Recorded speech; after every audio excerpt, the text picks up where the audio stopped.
Plastic பயன்பாட்டை முற்றிலும் ஒழிக்க மக்கள் முன்வர வேண்டும் என அழைப்பு விடுத்துள்ள முதலமைச்சர் மு.க.ஸ்டாலின் அரசின் திட்டங்களை மக்கள் இயக்கமாக மாற்ற வலியுறுத்தியுள்ளார். சென்னை நந்தம்பாக்கத்தில் நடைபெற்ற உலக சுற்றுச்சூழல் தின விழாவில் கலந்து கொண்ட முதலமைச்சர் மு.க.ஸ்டாலின் கிண்டியில் அமையவுள்ள சுற்றுச்சூழல் ஆராய்ச்சி மற்றும் வளர்ச்சி மையத்திற்கு காணொலியில் அடிக்கல் நாட்டினார். வனத்துறையில் புதிதாக 1000க்கும் மேற்பட்ட வனக்காவலர்கள் பணியில் இணையும் நிலையில் அதில் சிலருக்கு முதலமைச்சர் பணி நியமன ஆணைகளை வழங்கினார். 14 கடலோர மாவட்டங்களில் கைவிடப்பட்ட மீன் வலைகளை அகற்றும் திட்டத்தையும் தொடங்கி வைத்த அவர் தனுஷ்கோடியில் பெரும் பூநாரை சரணாலயத்தையும் காணொலி வாயிலாக திறந்து வைத்தார்.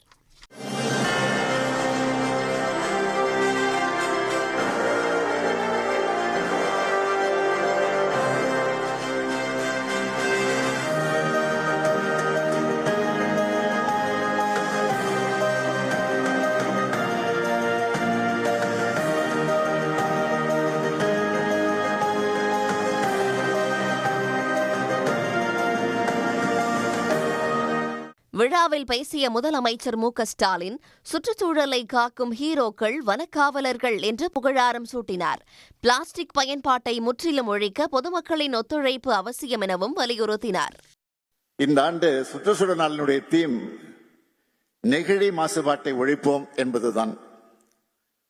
பிளாஸ்டிக் மாசுபாடு நம்ம புதிய மூச்சு திணற வச்சிருக்கு. இன்னைக்கு துணிப்பை மற்றும் தண்ணீர் பாட்டில் இல்லாம வீட்டை விட்டு வெளியே கிளம்ப மாட்டோம்னு ஒரு உறுதிமொழியை எடுத்துப்போம்.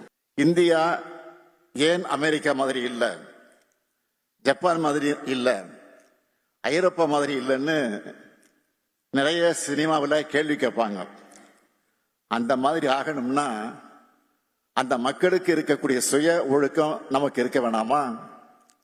அதுக்கான முதல் படிதான் குப்பைகளை தரம் பிரிச்சு போடுறது பத்தி விழிப்புணர்வு ஏற்படுத்துகிற இந்த தூய்மை மிஷன். முன்னதாக மேடையில் பேசிய அமைச்சர் தங்கம் தென்னரசு தமிழ்நாட்டில் சுற்றுச்சூழல் மீட்பு மிகப்பெரிய அளவில் நிகழ்த்தப்பட்டுள்ளதாக பெருமிதம் தெரிவித்தார்.